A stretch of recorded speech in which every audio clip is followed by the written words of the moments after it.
Hi friends, welcome to Neelu channel. ఈరోజు వీడియోలో మనం చిన్న ముక్కల మామిడికాయ పచ్చడిని ఎలా పెట్టుకోవాలో చూపిస్తున్నాను. సీజన్ వచ్చినప్పుడు మామిడికాయ సీజను ఇలా ఒకసారి చిన్న ముక్కలతో కూడా ఒక నెల రోజులు నిల్వ ఉండేలాగా ఇలా పచ్చడి ట్రై చేయండి. చాలా బాగుంటుందని టేస్ట్ అయితే. ముందుగా నేను ఒక చిన్న ముక్కలుగా కట్ చేసుకుని పెట్టుకున్నాను మామిడికాయ ముక్కలను క్లీన్ చేసుకుని. తర్వాత ఒక స్పూన్ మెంతులు, 2 స్పూన్లు ఆవాలు వేసుకొని దోరగా ఫ్రై చేసుకుంటున్నాను.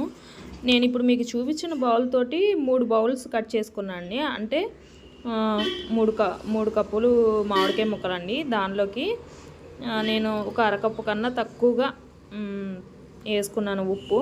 తర్వాత 1 కప్పు నిండా కారం వేసుకున్నాను. తర్వాత మనం ఇందాక వేయించి పొడి చేసి పెట్టుకున్న మెంతులు, ఆవాలు కలుపుకున్నాను. ఇవన్నీ కూడా టోటల్గా ముక్కలకి కలిపేలాగా బాగా మిక్స్ చేసుకోండి. నేనేంటంటే దీనిలోకి యూజ్ చేసిన కారం బళ్ళారి కారం అండి.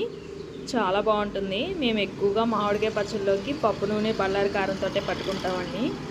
ఇలా ఎప్పుడు చేసినా కానీ నిలవ ఉంటుందండి పచ్చడి. మీకు సంవత్సరం పొడుగుతూ ఉన్నా కానీ కలర్ చేంజ్ అవ్వదు. దీనిలోకి మనం తాలింపు చూసుకుందాము.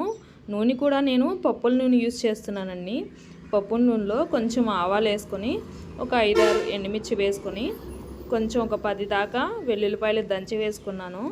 ఇది నిలవ పచ్చడి కాదు కాబట్టి దంచి వేసానండి. దీనిలో లాస్ట్లో కరివేపాకు వేసుకుని ఈ పోపు చల్లారిన తర్వాత మనము మామిడికాయ ముక్కల్లో కలిపేసుకోవడమేనండి. అంతే అండి, సింపుల్గా మామిడికాయ పచ్చడి రెడీ అయిపోయింది. ఇలా ఓసారి తప్పకుండా ట్రై చేయండి. మీకు రైస్లోకైనా పెరుగన్నంలోకైనా కానీ చాలా బాగుంటుందండి. ఒక్కసారి తింటే వదిలిపెట్టరు. పిల్లలైతే చాలా ఇష్టంగా తింటారండి. చూసారా రెడ్గా ఎంత బాగుందో. నా ఛానల్ని లైక్ చేయండి, షేర్ చేయండి, సబ్స్క్రైబ్ చేయండి. Thank you for watching.